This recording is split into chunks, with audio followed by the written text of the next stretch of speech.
Olá pessoal, sejam bem-vindos a mais uma aula do nosso curso Calculista Top 10+. Aqui é Kleber Awad e nós vamos falar agora das principais diretrizes da NBR 6118. Segundo a NBR 6118, a gente precisa atender os principais requisitos, que diz respeito à capacidade resistente, ao desempenho, serviço e durabilidade da estrutura. A gente tem que respeitar também as condições arquitetônicas, funcionais, construtivas, estruturais, de integração com os demais projetos elétricos, hidráulicos, ar-condicionado e outros.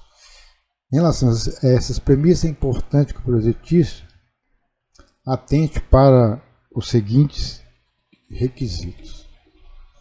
Aqui a gente já falou lá naquela aula, primeira aula de introdução ao TQS, as classes de agressividades ambientais, que são fraca, moderada, forte, muito forte.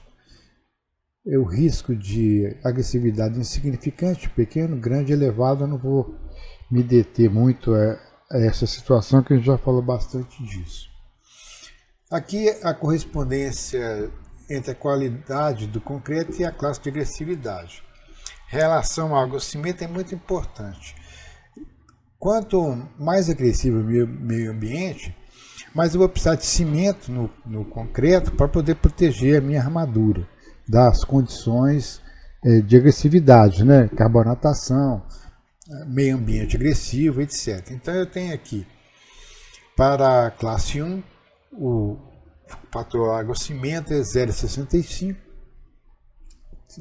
Para o caso de ambiente urbano, 0,60, 0,55, caso de marinho, caso de indústria, onde tem emissões de gases que possam prejudicar estruturas, 0,45. E assim nós temos também o cobrimento, que é muito importante. Na medida que a classe de agressividade vai aumentando, o cobrimento também ele vai aumentando. E a gente já falou muito sobre isso naquela aula introdutória do TQS. Aliás, o TQS tem toda a norma embutida lá nos seus arquivos. Aqui eu vou falar de ações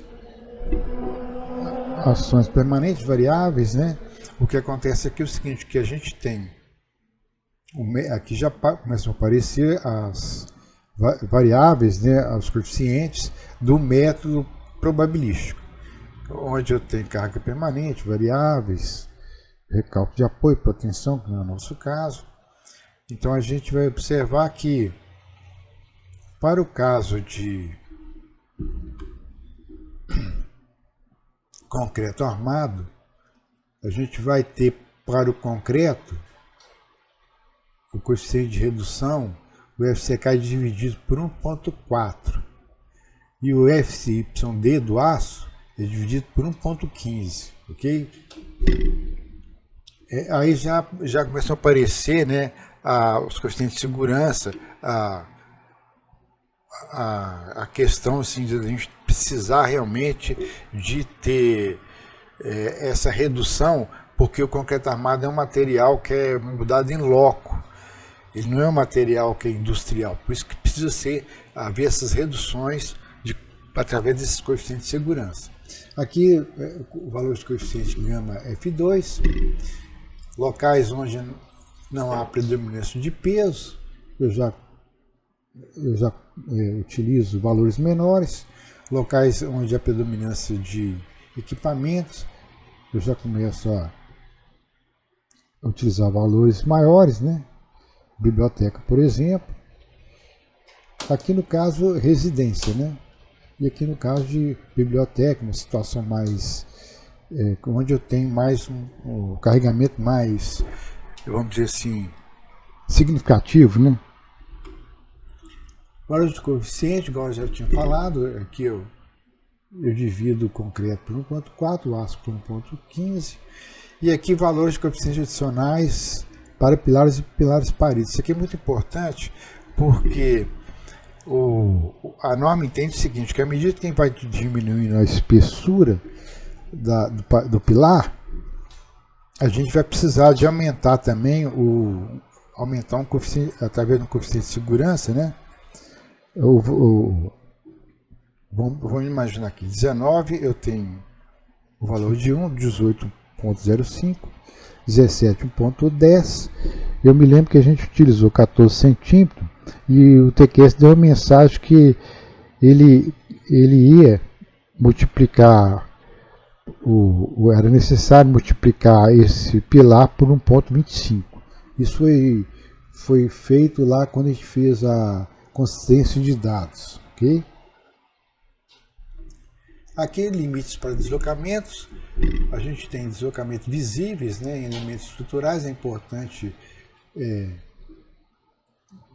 estar dentro desse limite aqui de L sobre 250. Vibrações, a gente precisa de ter mais rigor, L sobre 350. Varandas de cobertura fica na casa de L sobre 250. Aqui já começa a aparecer uns pavimentos que precisam permanecer planos, ginásio, pista de boliche, etc.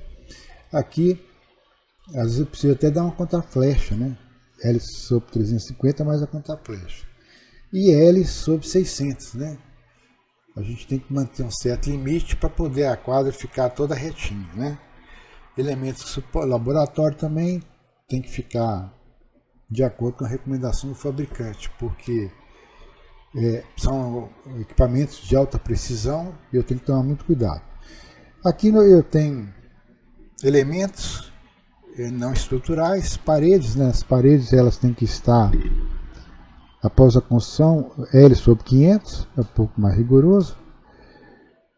Caixilhos, né? L sobre 250, porque a gente tem que observar que essas questões de deslocamento, elas têm que estar dentro do limite máximo para impedir que uma janela ela venha trincar ou não abrir em determinadas situações.